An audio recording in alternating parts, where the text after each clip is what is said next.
कोशिश में ही जीत है। बच्चे एक बड़े कमरे में खेल रहे थे। पास में बैठी हुई नानी सिलाई कर रही थी। नानी ने रिया से मदद मांगी। रिया, इस सुई में धागा पिरो दो। रिया ने नानी से सुई धागा लिया और कोशिश करने लगी, किंतु बहुत कोशिश के बाद भी रिया सुई में धागा नहीं डाल पाई। रिया बोली, नानी, मुझसे नहीं हो रहा, आप ही कीजिए ना। उधर अजय और रोहन ताश के पत्तों से घर बनाने की कोशिश कर रहे थे। पत्ते टिक ही नहीं रहे थे, बार बार गिर जाते थे। अजय झुंझला उठा, उफ, यह बहुत मुश्किल है, मुझसे नहीं होगा। नानी मुस्कुराई और बोली, बच्चों, मेरे पास आओ, मैं तुम्हें वुडवर्ल्ड जंगल के जानवरों की एक कहानी सुनाती हूँ। एडी गॉर्जी, हम्पी एजे और डीजे स्केटबोर्ड पर खूब मस्ती कर रहे थे। स्केटबोर्ड चलाने में वे सब के सब अव्वल थे, एक डीजे को छोड़कर। डीजे को भी स्केटबोर्ड चलाना उतना ही अच्छा लगता था जितना कि औरों को, लेकिन स्केटबोर्ड चलाने में वह ज्यादा होशियार नहीं था। बार बार उसका संतुलन बिगड़ता जाता और वह गिर जाता। एक बार स्केटबोर्ड पर उछलते हुए वह धड़ाम से गिर पड़ा। एडी ने उसे सहारा देते हुए उठाया और कहा, कोई बात नहीं डीजे, चलो हम सब मिलकर तुम्हें स्केटबोर्ड चलाना सिखाते हैं। उन्होंने नए सिरे से डीजे को सिखाना शुरू किया। अब वह भी अपने दोस्तों के साथ स्केटबोर्ड जोरों से चलाने लगा। फिर क्या था, कभी वे टूटे हुए पेड़ों के तने पर स्केटबोर्ड चलाते और कभी चढ़ान पर तेजी से स्केटबोर्ड दौड़ाते। फिर उसी ढलान पर स्केटबोर्ड नीचे दौड़ाते। वे झूमते, वे घूमते, वे उछलते, वे कलाबाजी करते। एक पहाड़ी की तीखी चढ़ान पर वे अपने स्केटबोर्ड को ऊपर की ओर भगा कर ले गए। हवा में वे ऊपर और ऊपर की ओर जा रहे थे। एजे खुशी से चिल्ला रहा था, वाह, हम उड़ रहे हैं। डीजे भी खुश होकर बोला, हम आजाद पंछी की तरह है, हम आकाश में उड़ सकते हैं। ऐसा प्रतीत हो रहा था जैसे सच में वे आकाश में उड़ रहे थे। वे हवा को काटते हुए अपनी बाहें फैलाए खुले आकाश का आनंद ले रहे थे। इससे बड़ी खुशी और क्या हो सकती थी। अचानक वे नीचे गिरने लगे और गिरते गए, नीचे, नीचे और भी नीचे। धड़ाम से वे जमीन पर गिर पड़े। उई, उफ, हाय हाय। खुद के बदन को झाड़ते हुए सब खड़े हो गए। फिर इधर उधर देखने लगे। उन्हें समझ ही नहीं आ रहा था कि वे कहां पहुंच गए थे। अंधेरी सी जगह थी और हवा में नमी भी थी, लेकिन बहुत ऊपर से सूरज की रोशनी भी आ रही थी। उन सब ने ऊपर की ओर देखा। चिंतित हम्पी बोला, लगता है हम किसी गहरे कुएं में गिर चुके हैं। एजे अपना सिर खुजलाते हुए पूछने लगा, अब यहां से हम कैसे निकलेंगे? यह तो बड़ी मुसीबत खड़ी हो गई है। फिर गौरजी बोला, कोई रास्ता जल्द ही ढूंढना पड़ेगा, वरना हम यहां कई दिनों तक फंसे रहेंगे। डीजे ने कहा, चलो फिर चढ़ने की कोशिश करते हैं। एडी तुरंत कुएं की दीवार तक गया और उसने चढ़ना आरंभ किया। एजे भी उसके पीछे चल पड़ा। दीवार पर उभरे हुए पत्थरों को पकड़ते हुए वे खुद को ऊपर की ओर खींचते चले गए, लेकिन पत्थरों पर काफी फिसलन थी। सहारा लेने के लिए एजे ने एडी के पैर को पकड़ लिया। धत तेरी! दोनों फिसलकर धड़ाम से नीचे गिर पड़े। एक बार मुझे कोशिश करने दो, ऐसा कहते हुए डीजे ने ऊपर चढ़ना आरंभ किया। उभरे हुए पत्थरों के सहारे वह ऊपर चढ़ता गया। उसे ऐसा आभास हुआ जैसे कोई उसके आसपास है।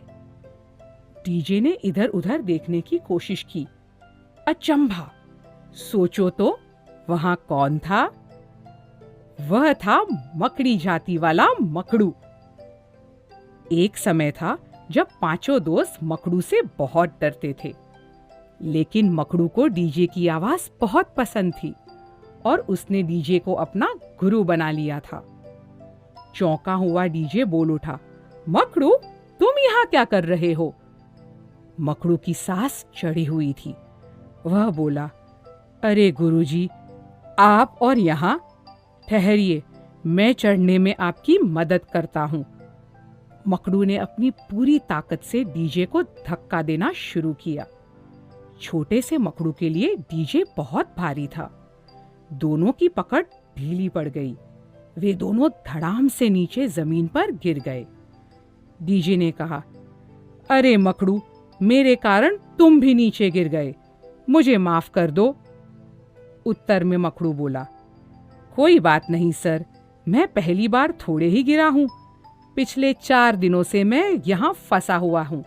यहाँ से निकलने के लिए भरपूर कोशिश किए जा रहा हूँ और कई बार गिर भी चुका हूँ।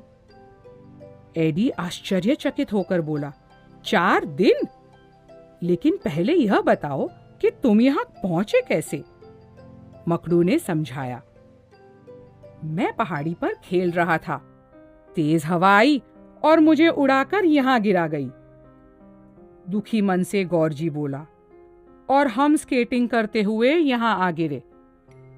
अब सबको चिंता होने लगी।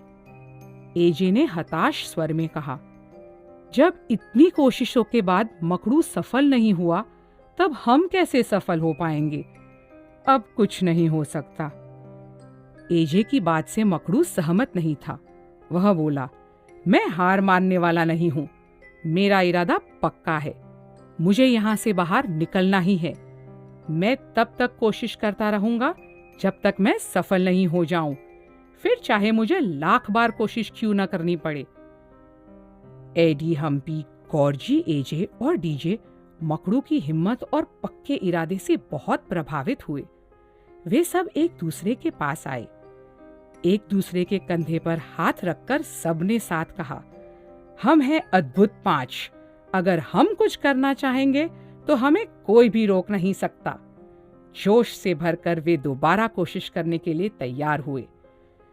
वे कुएं की दीवार के पास जा खड़े हुए। ऊपर की ओर देखा तो किसी पेड़ की एक बेल नीचे लटक रही थी। एडी ने सबसे कहा, चलो हम सब मकड़ू को ऊपर चढ़ने के लिए सहारा देते हैं, फिर वह उस बेल तक पहुंच सकता है। एक बार बेल उसकी पकड़ में आ गई, तब वह उसके सहारे बाहर निकल जाएगा। 5 ने मीनार जैसा स्तंभ बनाया और मकड़ू उनके कंधों पर चढ़ गया। अब पेड़ की बेल उसकी पहुंच के पास थी। मकड़ू ने लंबी छलांग लगाई और एक ही झटके में बेल के पास पहुंच गया। उसने बेल पकड़ी और उससे लिपट गया। बेल के सहारे पलक झपकते ही वह कुएं से बाहर निकल गया। अब मकड़ू को केवल एक छोटा सा काम करना था। एडी और उसके दोस्त जो गहरे कुएं में फंसे हुए थे, उनके लिए नीचे कुछ मदद भेजनी थी। उसने एक तगड़ी बेल ढूंढी। अपनी पूरी ताकत से मकड़ू ने वह बेल कुएं में फेंक दी। वाह! बेल कुएं के तले तक आसानी से पहुंच गई। एक के बाद एक 5 दोस्त कुएं के बाहर आ गए। डीजे ने कहा, मकड़ू, तुमने हमें हार न मानने की प्रेरणा दी। आज से हम तुम्हें सर कहेंगे। डीजे के 4 दोस्त उससे सहमत थे। वे एक साथ बोल उठे, बिल्कुल सही। इतनी प्रशंसा पाकर मकड़ू के गाल शर्म से लाल हो गए। फिर भी मन ही मन वह खुश था। उसके दोस्त भी खुश और सुरक्षित थे। जैसे ही नानी की कहानी खत्म हुई, रिया ने सुई और धागा फिर से उठाया। वह तब तक ध्यान लगाकर कोशिश करती रही जब तक धागा सुई के अंदर चला न गया। अजय और चिंटू भी ताश के पत्तों की ओर भागे। उन्होंने सावधानी से पत्तों को रखा और जल्द ही उनका घर बनकर तैयार हो गया। नानी मुस्कुराई। उन्हें संतोष हुआ कि बच्चों ने एक और सबक सीखा था जो वे कभी नहीं भूलेंगे। हमने क्या सीखा? कोशिश, कोशिश, लगातार कोशिश करते रहो। अपना लक्ष्य पाने के लिए इससे अच्छा और कोई तरीका नहीं।